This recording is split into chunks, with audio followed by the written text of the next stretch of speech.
ان کے باپ تھے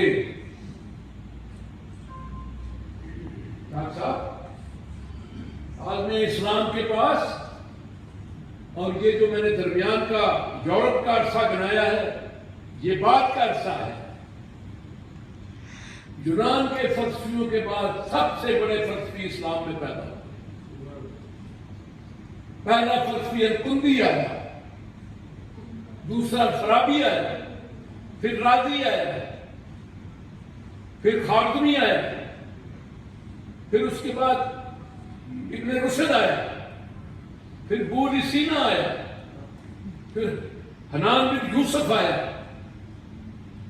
پھر حنان بن ثابت آیا۔ یہ کون تھے؟ یہ کیا کرنے آئے تھے؟ یاد رکھیے کہ ان لوگوں نے یہ یونان کے بعد سب سے بڑے فلاسفر اسلام نے پیدا کیا۔ اب جھگڑا کیا پیدا ہوا؟ ایک ترقی پسند خلیفہ آ گیا تھا مامون الرشید عباسیوں میں، اس کو علم کا بہت شوق تھا۔ اس نے اپنے مرکز میں دارالخلافہ بغداد میں ایک بہت بڑا علم خانہ بنا دیا، جسے کہتے تھے کہ یہ مخزن علم ہے، وہ جسے ایک کتب خانہ کہتے تھے۔ یہ مادر کتب ہے، مادر علم ہے، یہ ادبگاہ ہے۔ اور اس نے تمام اپنے خطوں سے کہا کہ جتنے دانشور ہیں میرے پاس آ جائیں۔ اب یہ دانشور کبھی امیر نہیں ہوتے، ان کے کوئی مسائل نہیں۔ اس کی وجہ ہے کہ جب لوگ بحری تجارتیں کر رہے ہوتے ہیں، کاٹن کی تجارتیں کر رہے ہوتے ہیں، جب تیل بیچ رہے ہوتے ہیں، یہ شعر کہہ رہے ہوتے ہیں، یہ کتابیں لکھ رہے ہوتے ہیں۔ اب تیل بیچنے والا، کپاس بیچنے والا، یہ شپ ساتھی کرنے والا، ہوائی جہازوں میں اڑانے والا، یہ تو نہیں کر سکتا تھا، وہ وسائل تو ان کے پاس نہیں۔ تو پھر جب کام ہی کوئی نہیں کرنا اور صرف یہ سوچنا ہے کہ دنیا کو کیسے بنانا ہے، تو روٹی تو آخر چاہیے۔ لیکن وہ یہی کمال ہوتا ہے فلسفیوں کا، بڑے دانشوروں کا، عظیم لوگوں کا، کہ یہ ان کے لیے کوئی بڑی بات نہیں، وہ ہر حق میں ہر راستے سے گزر جاتے۔ پریتا دے متوالے طالب جو ریشم دے کیڑے، رکھے سکھے پتھر کھا کے کتر ریشمی کا۔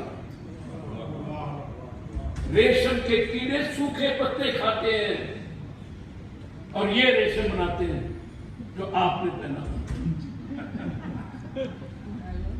کیا مرغن لڑائیں کھائی انہوں نے؟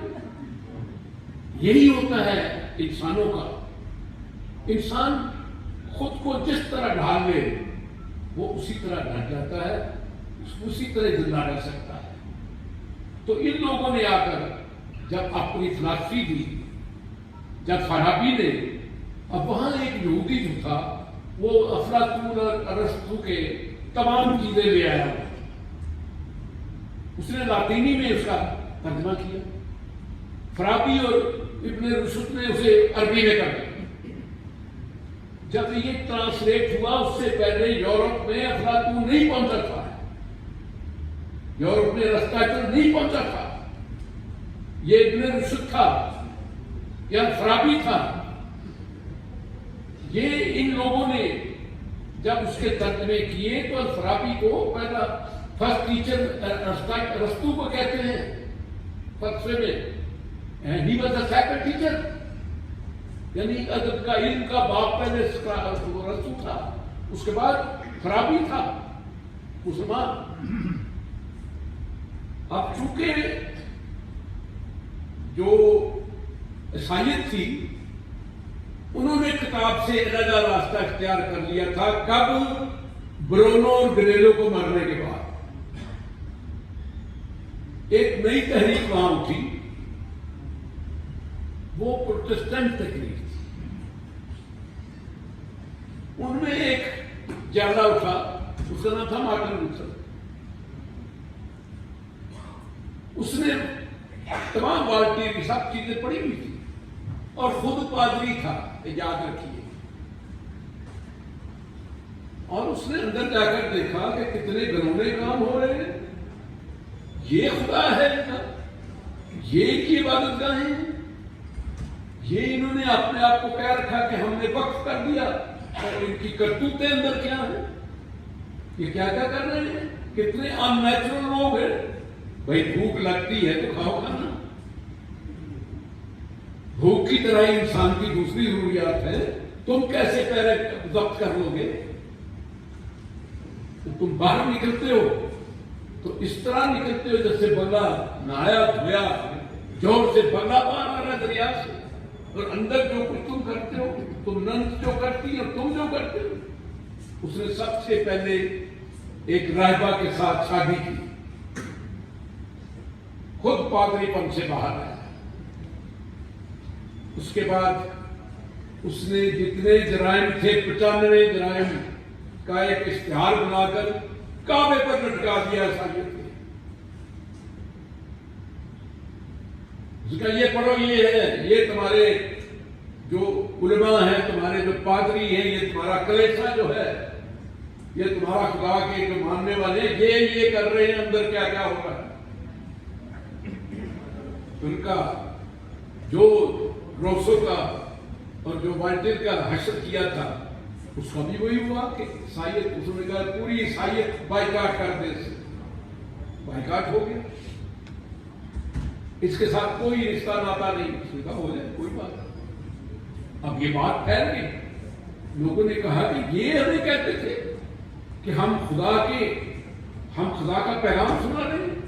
یہ تو جھوٹے ہیں. انہوں نے تو منڈیاں لگا رکھی، انہوں نے سودے لگا رکھے جنت کے کہ آؤ جنت خریدو. اور جنت میں بھی ڈیفینس تھا، ہاؤسنگ سوسائٹی تھی. ہاں جنت میں بھی انہوں نے بنا رکھی تھی ہاؤسنگ سوسائٹی اور بیریا ٹاؤن. اب جو زیادہ پیسے دیتا تھا وہ بیریا ٹاؤن میں ہی جنت میں جاتا تھا، وہاں اس کو گھر ملتا تھا. جو اس سے زیادہ پیسہ دیتا تھا وہ ڈیفینس میں جاتا تھا. اور جو بیچارہ میری طرح کا ریٹ بان، جو کوچوان، جو غریب مزدور کسان، وہ ان کے پاس تو پیسے جوڑ کے پیسے غریب اپنے بچوں کا خون ان کو جا کے دے دیتے ہمیں بھی جنت میں ٹکٹ دے دو جا. تو وہ کہتے اچھا تمہارا جنت میں یہ ہوگا کہ چلو تمہارا کہیں دور کہیں جہاں جا کے کراچی سے باہر بولو یہ کچھ چڑھ رہے ہو. ہاں وہ کراچی سے باہر کے لیے ایک ڈبی مل جائے گی جنت میں، آپ بڑے لوگوں کے تو شامل ہو سکتے. وہ مارٹن لوتھر نے کہا اچھا. انہوں نے کہا کہ بات سنو. وہ پادری کے پاس گیا. انہوں نے کہا یار بات سنو، کبھی کوئی دوزخ خریدنے نہیں آیا ہے ہمارے پاس؟ دوزخ کا بندہ بھی کہتا پاگل ہے بھی آئے گا. اس نے کہا لو پھر میں آ گیا. ڈاکٹر صاحب ہدایت سے باتیں کرتے کوئی بات نہیں، مجھے بات کرتی. نے کہا بھی تھوڑا پاکستان پہ آ گئی. اس نے کہا کہ یہ بتائیے پاکستان کے بارے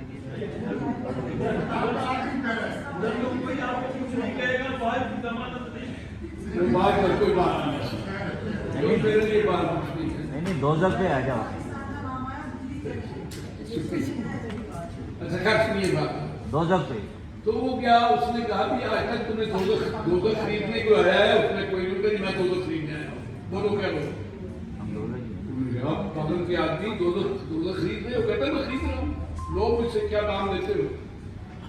انہوں نے کہا اچھا پھر اتنے دے دو. نکلیے. اب وہ چرنگی میں جا کے کھڑا ہوا. اس نے کھڑے ہو کے لوگوں کو کہا بات سنو، وہ ان کے پاس آپ نہ جاؤ جنت لینے. میں نے دوزخ خرید لیا، میں تمہیں اندر نہیں جانے دوں گا. میں دوزخ کا مالک ہوں. ارے دوزخ کا مالک تو میں ہوں.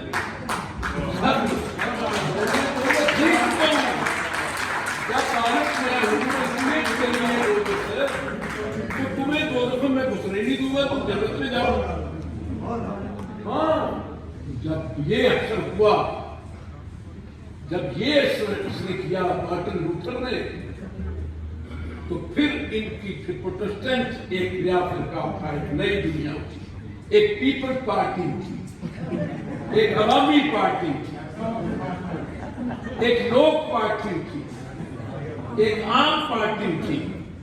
وہ لوتھر کے ساتھ ہی اس کا نام تھا، اسے کہتے ہیں پروٹسٹنٹ، یعنی احتجاج کرنے والے۔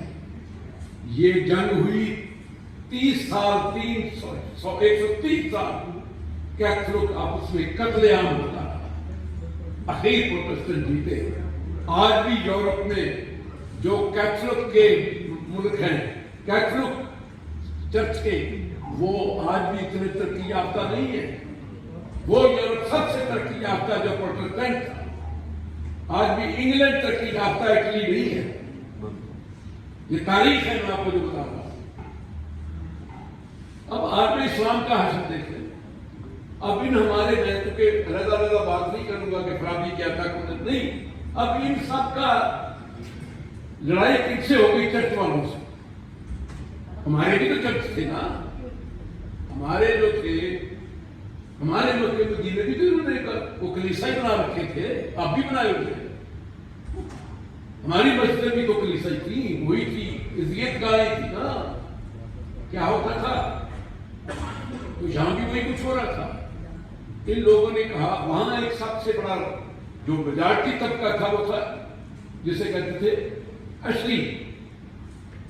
اب ان کا خلیفہ جو تھے، المامون تھا، موتسل تھا، یہ بیچارے ان کے دور میں تو ان سب کو بڑی، انہوں نے بہت ترقی کی، بہت کتابیں لکھی۔ ابو سینا نے ایسی طب کی کتاب لکھی کہ جالیلیوس کے بعد اگر دنیا کا کوئی سب سے بڑا طبیب تھا تو وہ ابو سینا تھا۔ اس وقت اس نے کہا کہ چھوت کی بیماری ہوتی ہے جس کا کسی کو پتہ ہی نہیں، چیچک کی بیماری ہوتی ہے جس کا جالیلیوس کو بھی علم نہیں۔ اس نے جالیلیوس کو بھی سیدھا کیا کہ نہیں، جالیلیوس میرا استاد ہے، لیکن یہ باتیں تو صحیح نہیں۔ یہ لوگ تھے۔ اب دوسرے، وہ جب اب دو خلیفے ان کی مدد کرتے تھے، ان کے دشمن بھی وہاں ہو گئے کہ ان کی عزت ہی نہیں تھی، وقار ہی نہیں تھا۔